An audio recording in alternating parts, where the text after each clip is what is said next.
Edukasi ini. Kali ini kita akan membahas satu topik yang berdekatan banget nih sama anak muda zaman sekarang, yaitu tentang pengaruh musik populer terhadap kreativitas dan gaya hidup. Langsung aja kali ya, untuk mempersingkat waktu, kita udah bareng narasumber kita yang kece dan cantik banget ini. Ibu boleh memperkenalkan dirinya? Ya, perkenalkan, nama saya Ibu Sari. Terima kasih, seneng banget nih bisa ngobrol bareng lagi di talkshow ini. Sama-sama Ibu. Langsung aja kali ya Bu ya. Aku mau nanya nih Bu, kita kan tahu nih ya Bu ya, sekarang ini kan musik berkembang pesat nih, apalagi di kalangan anak muda zaman sekarang. Kalau menurut Ibu itu gimana sih Bu perkembangan musik populer saat ini? Wah, ini ya sangat cepat sekali ya. Anak muda sekarang punya banyak pilihan gitu. Dari genre musiknya kayak dari pop, hip hop sampai ke lofi. Dan semuanya itu sangat mudah diakses lewat digital seperti Spotify ataupun TikTok, dan itu begitupun YouTube. Dan itu pun menjadi sangat berpengaruh di dalam kehidupan mereka. Betul banget Ibu, apalagi kayaknya sekarang ini saya lihat-lihat tiap hari ada aja musik yang viral di sosial media itu, apalagi di TikTok itu kayak banyak banget ya Bu ya. Tapi kalau kita lebih lihat lebih dalam itu ke apakah musik populer ini selalu berdampak positif bagi kreativitas anak muda Ibu? Sebenarnya tidak selalu ada, tetapi ada sisi positifnya nih, seperti mendorong anak muda untuk berkarya atau belajar musik.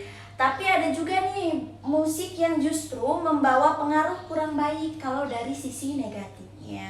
Jadi penting banget nih buat kita, bahkan anak muda itu, untuk memilih genre musik itu dengan bijak. Setuju banget Ibu, apalagi kan kadang kita dengar musik itu kayak enak, dengar musik itu karena enak didengarnya tuh, melodinya tuh enak banget didengar, tapi ternyata liriknya itu bisa mempengaruhi cara berpikir ya Bu ya. Nah, bicara soal pengaruh nih ya Bu ya, aku mau nanya nih Bu, menurut Ibu itu bagaimana sih musik bisa mempengaruhi gaya hidup dan perilaku anak muda zaman sekarang? Benar, saya juga sependapat ya. Musik itu sangat berpengaruh, apalagi dalam kehidupan kita, bahkan kehidupan anak muda. Bagaimana musik itu mengubah cara berpakaian kita, cara bahasa kita, bahkan mereka itu mengekspresikan diri dalam musik. Kadang musisi itu jadi panutan juga nih bagi mereka.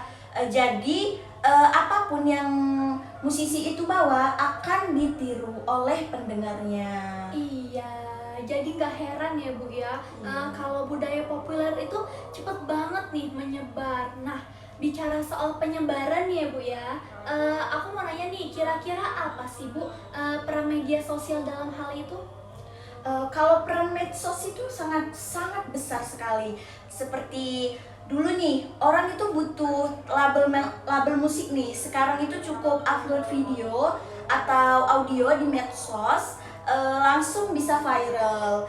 Musik jadi cepat dikenal luas, bahkan itu tuh mendunia. Luar biasa ya Bu ya, ternyata peran teknologi ini. Tapi dibalik itu semua, tapi dibalik semua kemudahan itu kan pasti ada resikonya ya Bu ya. Aku mau nanya nih Bu sama Ibu nih, apa sih Bu resiko yang harus diwaspadai saat mengkonsumsi musik populer?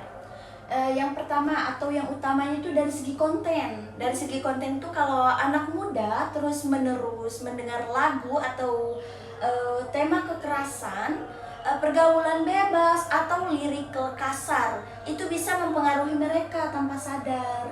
Jadi perlu ada filter atau pendamping juga dari pendengaran musik tersebut. Nah, ini penting banget ya Bu ya. Jadi orang tua atau guru juga bisa ikut mengarahkan ya Bu ya. Tapi di sisi lain musik juga bisa jadi media edukasi atau inspirasi, gimana nih menurut Ibu? Benar sekali. Lagu dengan tema motivasi itu baik cinta tanah air seperti contohnya atau sosial bisa membuka wawasan setiap pemikiran, bahkan wawasan anak muda zaman sekarang nih dipakai sebagai media belajar yang menyenangkan. Wah, keren ya Bu ya. Kalau bicara soal tren nih ya Bu ya, menurut Ibu nih genre atau tren musik apa sih yang sekarang sedang banyak digemari sama anak-anak muda sekarang? Berkaitan dengan genre musik itu seperti pop indie, lofi, dan musik dengan nuansa santai, seperti sedang naik daun kayak Nadine Hamizah gitu.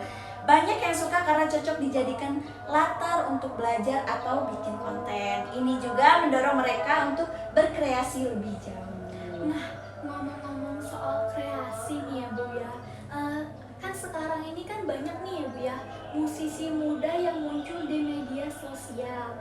Gimana sih caranya mereka bisa memanfaatkan peluang di era digital ini? Nah, dari medsos itu banyak banget peluang untuk mereka manfaatkan, seperti mereka bisa juga bikin lagu sendiri, rekam pakai alat sederhana, lalu di-upload. Yang penting itu punya identitas, konsisten, dan aktif membangun komunitas digital. Mantep banget ya Bu ya. Pasti banyak banget nih anak muda yang terinspirasi. Nah, kalau boleh apa pesan Ibu untuk mereka-mereka semua nih yang ingin berkarya di dunia musik? Pesan saya itu jangan ragu untuk memulai, terus belajar dan jangan sama sekali takut gagal. Musik itu soal rasa, jadi berkaryalah dengan hati dan tanggung jawab. Wah, pesan yang sangat menyentuh hati ya guys ya. Ibu terakhir nih Bu ya, aku mau nanya lagi nih Bu terakhir. Gimana sih Bu cara kita menikmati musik populer dengan sehat dan tetap bermanfaat? Nah, cara kita menikmati musik populer dengan sehat dan seimbang itu kita bisa, yang penting itu seimbang. Dengarkan musik membawa energi positif, jangan dengarkan musik yang membawa pengaruh negatif. Dan jangan sampai musik itu bisa bikin kita lupa waktu atau bahkan melupakan tanggung jawab kita. Nah, pilihan yang membangun semangat bukan hanya merusak mood saja. Wah, sangat luar biasa ya guys ya. Terima kasih ya atas Ibu Sari yang sudah menyempatkan waktunya untuk hadir dan memberikan ilmunya untuk kita semua, apalagi anak-anak muda zaman sekarang. Terima kasih ya guys ya. Saya tutup acara ini. Saya Suci Rahmadani pamit undur diri. Sampai jumpa.